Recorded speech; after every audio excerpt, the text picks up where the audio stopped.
Welcome to London for race 15, and it's the home driver Lala Leclerc on pole from Revo and R15 Catfish. Then it's Arnett Babnas Jr. of Romania, followed by Ocampo and Sierra. Then it's teammate Bogdasarov, Remy LeBeau, Xavier Kubica, and rounding the top 10 you've got Oscar Folstad. UK Ball, the British champion, starts 11th from Pierre Gasly and Ica World. Then it's the Red Devil, Zach Wallace and Marcus Nelson in 16th. Then it's Daf Sanchez, Ray Shen, Gabo down in 19th. The Nissans of Scotland, Rotak and Cosmas Medicis and Versfio. Well then, rain falling heavily, no penalties on due to issues down at the New Vale chicane, but Leclerc on pole, all 5 lights have gone on. And we are underway for the London E3. Pretty good start from all drivers. You can see, I think that Xavier Kubica headed to the middle, and Catfish sending it down the inside, down at turn number 1. Leclerc, however, bolts away in the race lead. Revo looking for a way to try and go around the outside of his championship adversary. Almost contact between the two of them, and yellow flags. There's been contact further back, and that's with the other Sims driver of Tenali Gabo. He's got front wing damage and has dropped down to 22nd in last position. So not the start that one of the Sims would have wanted, but the dream start for the other, as the Red Devil dropping to 15th. He's not had the greatest of starts either, as we look to Remy LeBeau, who's up to 7th ahead of countryman Daniel Bogdasarov. Well, at least countryman in terms of the entered country, as Xavier Kubica trying to get past the Renault Edams driver as well in the 25th ever ERL London E3, despite us only running 22 seasons so far. Some of these races have been held in double features, that is season 7, 15 and 20. As they head into the brand new Vale chicane, you can see they've removed the wall, and the track limits down here are the reason why we've been forced to turn off the penalties for this race once again. Off the track went the Red Devil and Ray Shen. I think TRD has got a little bit of damage from that, but shouldn't be too major. And Sims not thinking that the damage that has been sustained to Tenali Gabo's car is that major either. So they've opted to leave him out and hope for the rain to clear up for a better opportunity to stop and possibly get ahead of some of the teams who have two drivers that are very close together on track. For example, Power Motorsport, who have a 11-12 with UK Ball and Pierre Gasly. And UK Ball, last season he won this race to win the championship.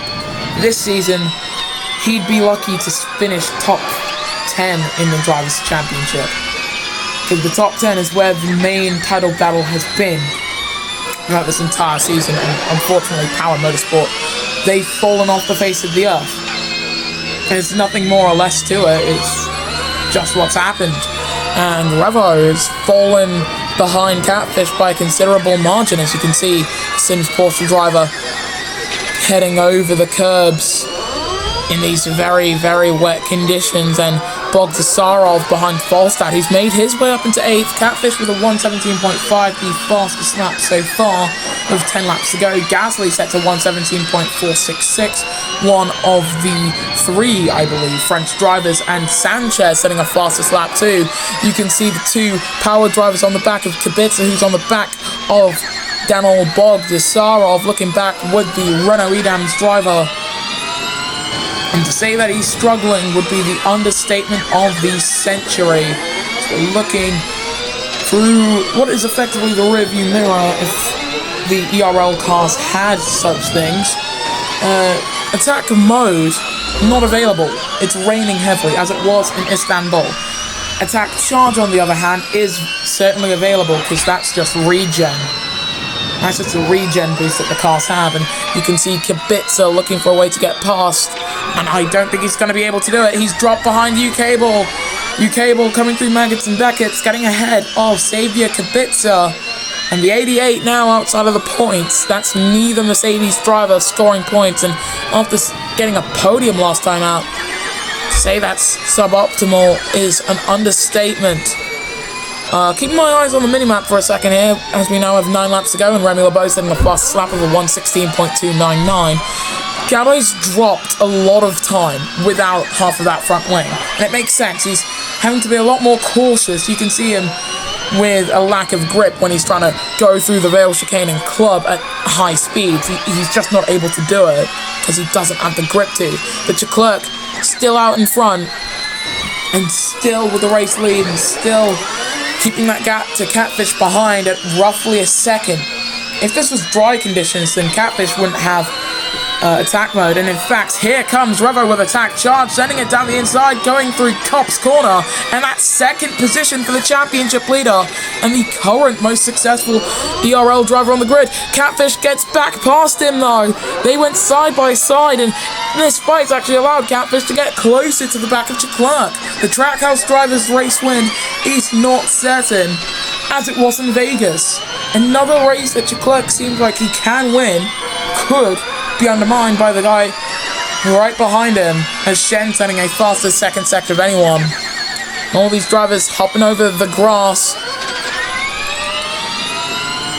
And Kubica, you can see him as well hopping over it. If you see drivers hopping over the grass in any other league, then you know, that's not good at all. As you can see, first Theo going side by side with Daf Sanchez, fighting over 17th position and not quite able to get past for the Brazilian. And Babinus Jr. has gone past Revo. Revo's dropped down to 4th position and is now off of the podium. That's happened coming down into the loop. Trying to get the corner names right, but of course, don't actually have my guide with me. I don't know the corner names off by heart. But I do know this one well. Maggots and Beckett's coming up next. And you can see in the mirrors this man Sebastian Ocampo all over the back of Revo, who in this middle part of the race right now doesn't seem too comfortable in these wet conditions. Might be getting a little cold feet out there. It makes sense. Track temperature's only about 13 degrees Celsius. Or whatever that is in Fahrenheit. I don't know, I'm not American. As they head through Club Corner right now, they do take a very, very wide angle through there. We will approach half race distance once Leclerc reaches Cop's Corner on this lap. But it has been raining like this ever since the 5 red lights went out. And you can see Remy LeBeau all over the back of Sebastian Ocampo. And Revo, he's closing in.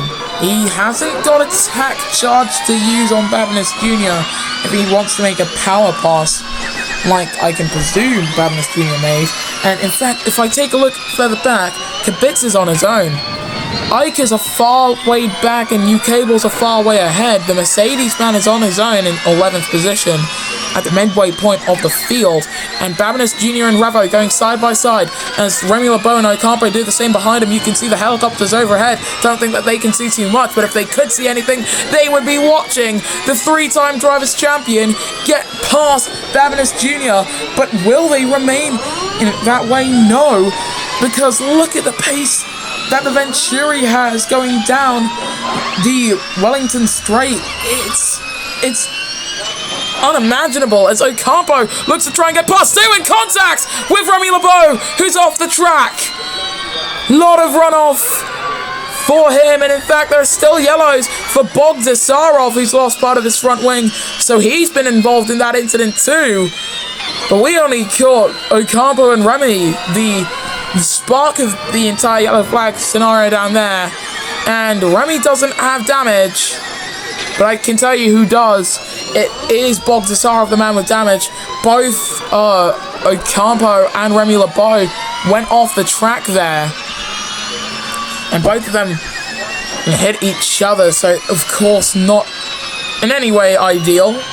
If anyone lost out, it would have to be the Edams Renault driver of Daniel Bogdasarov. He's dropped outside of the top 10, and he's going to be passed by seemingly the entire field in a similar fashion to Denali Gabo.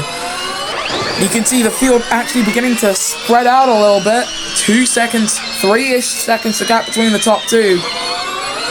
And you know what? I'd be begging for the rain to stop if I was down at Sims and being one of their strategy men. I would be begging for the rain to just stop. so that we can just go onto the slicks and hound the Trackhouse with all that they've got. Because Trackhouse coming into the... Oh my goodness, pit stops for Babness Jr. and Revo. As I was saying, medium's going on. This is not scripted. This is not scripted. It's drying up. According to some of the teams, others thinking it's safer to stay out, and Ocampo's jumped Revo in the pits, as now they come out with 5 to go on slick tyres on a drying track apparently. But you can see red light indicators still on the back of the cars. So of course it doesn't seem to be perfect, but everyone behind Cosmas has gone onto a set of slicks, whether they be the mediums or the softs. Most of them went onto the mediums, 3 of them went onto the softs, so expect Remy LeBeau to charge through the field. But apparently the track is drying up, but still not quite dry enough for some of these drivers. Leclerc is going to be so far ahead of the rest of the pack, it's not even going to be enviable. And I think that the Trackhouse man's going to pit. I don't know how the gap between Gasly and Catfish is over 20 seconds, but it is. In comes Catfish, and Leclerc's in with him. And there's a soft tyres going on for these guys. And with Babness Jr., Ocampo, and Revo all only at Maggots and Beckett's, they're not going to benefit too much from this at all. Leclerc is going to resume the race lead here in London, as he tries to go for the lights to flag victory at one of the ERL Crown Jewel races. It's a race that's seen no retirement so far. Quite the antithesis of what we usually see here in London, as that was a very unsafe release from the Kiro team to let the Red Devil out when Bogdasarov was just about to come in. As Gasly still in 3rd, Babness Jr. takes 4th now, Ocampo up into 6th position, and Revo's in 8th. So Wallace and the Red Devil, they've gained through this pit cycle quite a bit. Pitting later seems to have been the smartest decision. I don't know how, however. I'm not too sure how pitting later would actually benefit the teams and drivers. You can see the red light indicator is still on, so of course it's not all sunshine and rainbows just yet. And you can see that the Red Devil now on the back of Ocampo. The Catfish, this is going to be very good for his championship hunt. To see the championship leader down in 8th and him once again in 2nd position. But a win would undeniably be much greater than a 2nd. As you can see him hopping over the curb. Still having to be a little bit cautious at the very least around this track here in London with 3 laps to go. Lawless Leclerc, as he has done since the lights went out, leads the ERL race here in the United Kingdom. As Scotland Rossack dropping off the back of Race Gen by a considerable margin, and well, one Mercedes leaves the top 10, the other one rejoins it. Verse Theo is up into 10th position after the pit cycle. Meanwhile, his teammate Xavier Kubica is down to 19th. It's like they just swapped positions effectively. Kubica that's setting a fastest 3rd sector of anyone, and he's on the mediums. He's not even on softs. And you can see the red light indicators are off, and attack mode is available for the drivers. You can see with the rear wing flap wide open for some of them, and you can see also sparks coming off of the back of the DS Cheetah. Remy LeBeau up into 11th for a fraction of a second there before Sierra got right back past him. Bogdasarov trying to get past Cosmas Medicis. The Nissan team usually runs well in the United Kingdom. Unfortunately, doesn't seem to be an opportunity for points today, because the only way that would have likely have happened would have been a DNF for any of the drivers. Leclerc setting a 1:15.633, new fastest lap of the race. And in fact, every lap that we set around here is actually going to be a new track record, because the wall down there would have actually slowed lap times by quite a bit. 1:15.016 for Pierre Gasly in 3rd position.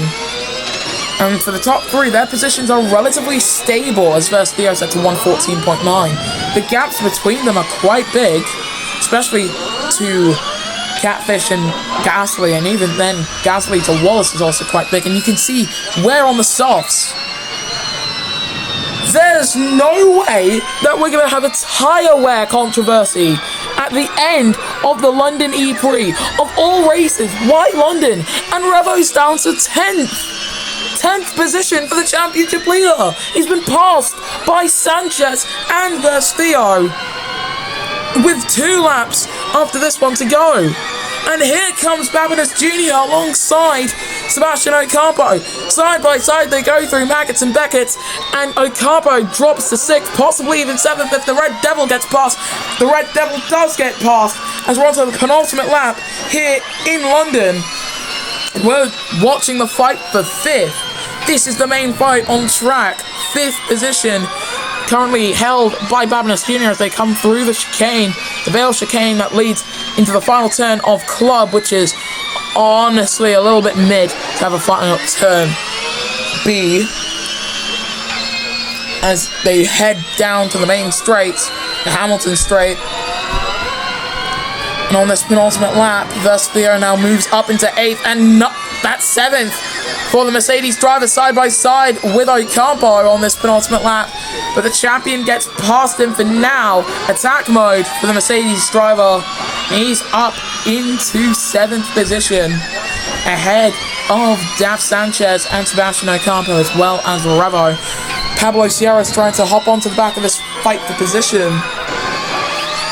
I think he might be able to do it as well, which is probably the scarier thing of note. Meanwhile, Leclerc now rounding Club corner for the penultimate time in this race. It's a London E-Prix that's had 0 retirements, and it's a London E-Prix that now sees us head on to the final lap of a wet to dry race. You can still see some of the storm clouds in the distance. They won't return to us anytime soon, but the lights still over this track. Sanchez heading through Club, the chicane before Club, of course, and Remy LeBeau struggling out there. Bogdasarov gets past him, and on this final lap, everyone effectively stringing out into a single file line. You Cable, the home World Drivers Champion, has dropped down to 19th position. Honestly, there are few things that could soothe the mood for the British public to see their champion drop down that far. When I say few things, I think this might be one of them. For Leclerc to have led every single lap of this race, to have started from pole as Catfish sets the fastest second section of anyone. He's going to round Stoke Tan, head down through the Vale chicane and through Club corner. He's going to take a crown jewel. It's going to be his home race. The London E-Prix belongs to Wallace Leclerc in season 22, who will not get the Grand Slam. Catfish comes across the line in second. Gasly for Power Renault. A standing ovation for the Frenchman as he now comes to the line. Car number 3 will finish his 4th London E-Prix in 3rd position. It's his 5th, actually, if we count the chase. Zach Wallace will finish in 4th. The Red Devil 5th, and into the wall goes Babinus Jr. Contacts with Sanchez at the final moment. He's facing backwards at the line. Revo is outside of the points. If he can get past, he's up into 10th. His teammate right behind him. Contact still. That's the home driver. Oh my goodness me. At the start-finish line, somehow, on the final lap, chaos as Scudderlin Rossack hits the wall. And that's Iker World facing the wrong direction as his teammate has gone on to win this. Gabo hits the wall as his teammate's on the podium. Wow. What a way to finish this London E-Prix. A London E-Prix with no retirements, no full course yellows, but soft tyres that are screaming for their life. 13% for Gabo. That's probably why we saw drivers hit the wall. But this is the podium. Wallace Leclerc takes victory here in London ahead of Arthur Catfish and Pierre Gasly. The top 3 of Dreams Some of the best drivers on the grid are yet to take their first Drivers' Championship. Then it's Zach Wallace, the Red Devil, versus Theo, Daf Sanchez, Pablo Sierra in 8th from Ocampo and Revo. Then it's Marcus Nelson, Daniel Bogdasarov, Cosmas Medicis, Remy Laboro, Oscar Folstad, and Xavier Kubica in 16th from the UK Ball, Ray Shen, Arnett Badness Jr., Ica World, Scuttlin Rossack, and Tenali Gabo. In the driver's standings, on the top 2 stairs, they were Revo ahead of Catfish, but Leclerc moves up into 3rd position as he now states his championship chart. Then it's Bogdasarov, Ocampo, Nelson, Sanchez, and Ica World from Ray Shen and Remy Lebeau, the top 10. Then it's Xavier Kubica, teammate, versus Theo, Pierre Gasly, Badness Jr., Zach Wallace, the Red Devil, UK Ball tied with Sierra and Gabo. And it's Folstad, Scuttle and Rossack, and say it with me now, Cosmas Medicis, 22nd, still yet to score. In the Constructors standings, heading into the next round of the championship, DS DeCito leading the way from Trackhouse Mercedes and DS Andretti. Then it's Sims Porsche, Team Edams Renault, DS Venturi Formula E Team, Mercedes EQ, Kiro Porsche, and the guys outside of the 100 Club being Power Renault, Mercedes' backup team, I guess, in McLaren Mercedes, and Nissan Nismo. Well, after a quick interruption from my own mother, giving me a set of glasses which I actually really like, now I will be using these for the rest of the season.